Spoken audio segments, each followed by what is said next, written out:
this week, I'm trying to replicate this particular shawl closure button for knits. It's a flat head button, and I think they call it a post button. And so what's super cool is that these firm discs hold it in place. Now, I have not been able to find this particular button because it's from Germany and it's not available anymore, and I wanted to make some of these. I have found a way to make them, and it's a little bit smaller, but I think this will work. Let me show you how it looks when it's on a knit project.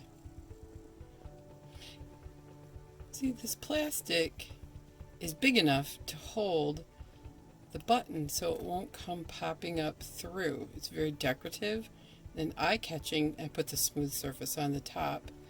It goes through all layers of the knit.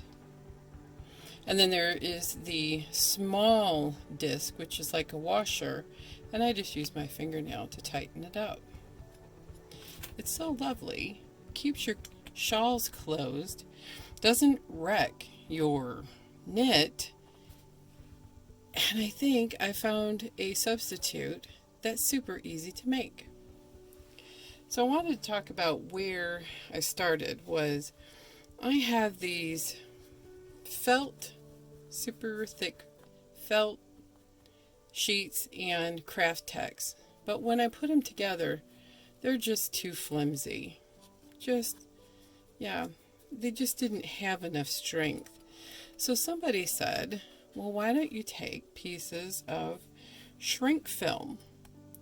Now, these pieces of shrink film started more like 3 inches and 2 inches.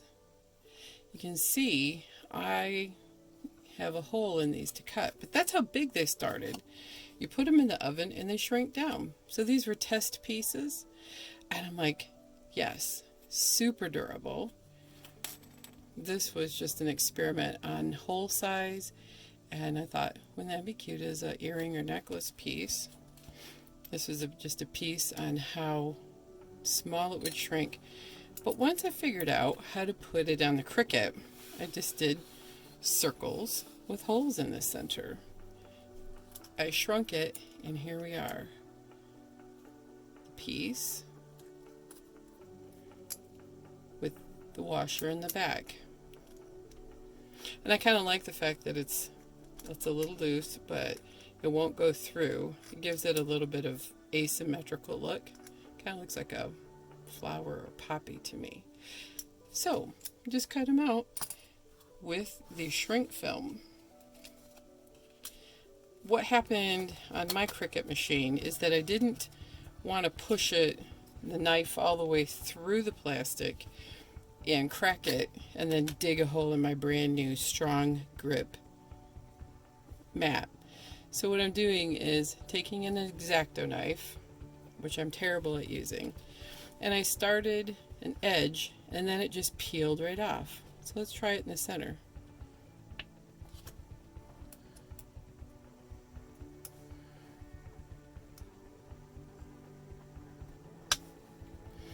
So I got the knife through.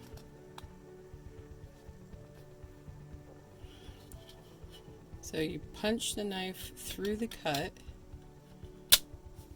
and then there's enough of a perforation that it'll come right out. So you have donuts. I have a large donut, and this is about 2 3/4 across the circumference. See, I punched a hole through it, popped it out. This little donut is right around 2, and you can see that the center holes are right around 3/4 of an inch. Here's a penny for reference. So now I'm going to put them on. I'm going to cut all of them out and put them on a silicone sheet and bake them. So off we go. So I am not wasting any piece. You can see this one has a little bit of a rough edge. Just smooth it off before you throw it in the oven. There, that looks much better.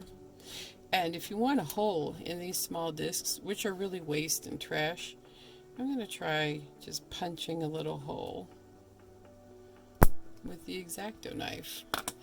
And I also have a weeding tool and before you put them in. So I'm following the manufacturer's directions, and this particular shrink film plastic goes on a parchment paper or silicone pad in the oven for 3 minutes for 325 degrees. Can you believe how much they shrink up? Here are the little centers. So the little earring holes are super tiny in those. They may work, they may not. They were more of an experiment. Here are the pieces. You can see they shrunk quite a bit. So we're going to assemble with the flat screw piece and the smooth piece. Love how some of them are oblong, some are round. Let's take them off the Teflon sheet. And I even got a little bit of texture because at the end I'm press them a little bit.